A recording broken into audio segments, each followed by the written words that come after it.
ती तालमीचा तालीम म्हणजे आता माती तालीम आहे ती परत सोबत काढून त्याला वरनं पत्र मारलंय. पण आता तालीम फक्त मातीची असल्यामुळे तसं नाही चालत, कारण आता गावोगावी कुस्त्या असते त्यासाठी चालते.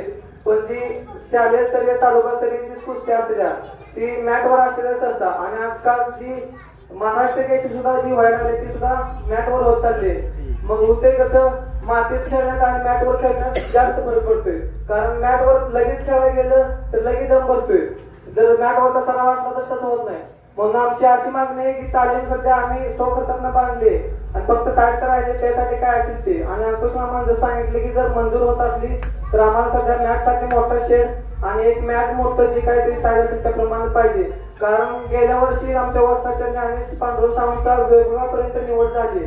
ती कशामुळे झाली, कारण ती इथनं रोज मानेगावला जाऊन येऊन करून त्या मॅटवरची प्रॅक्टिस करत होतं म्हणून झाली. आणि त्यातनं पण कसरत करून आता झालेल्या काल तालुका स्तरीय स्पर्धेत प्रथमेश सुग्रेशन सावंतचाही पहिला नंबर आलेला आहे आणि त्याची सुद्धा सोलापूर जिल्ह्यासाठी निवड झाली आहे. ही झाला माझा पहिला प्रश्न. दुसरा प्रश्न असा की आमचा इथून सावंत वस्तीचा कमीत कमी 3 ते 4 किलोमीटर अंतर असेल. त्या अंतरामध्ये रस्ता पूर्ण चिखल होता. त्यामध्ये प्रत्येक घराघरातून हजार रुपये काढून 70,000 रुपये स्वखर्चाने सर्वजणांनी मोडून टाकलाय आणि आता तो रस्ता चांगला झालेला आहे. पण अडचण असे की पाणी वरनं वड्या येत असल्यामुळे मधनं जायला येत नाही.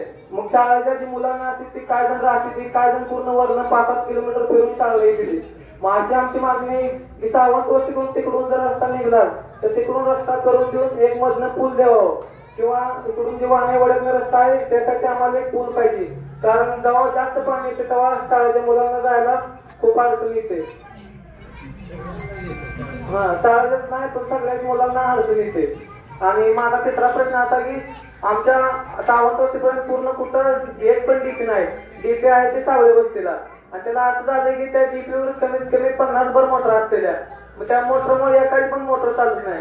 मग त्या डीपी साठी काय होत असेल तर ते तुम्ही करावं असं मी विनंती करतो.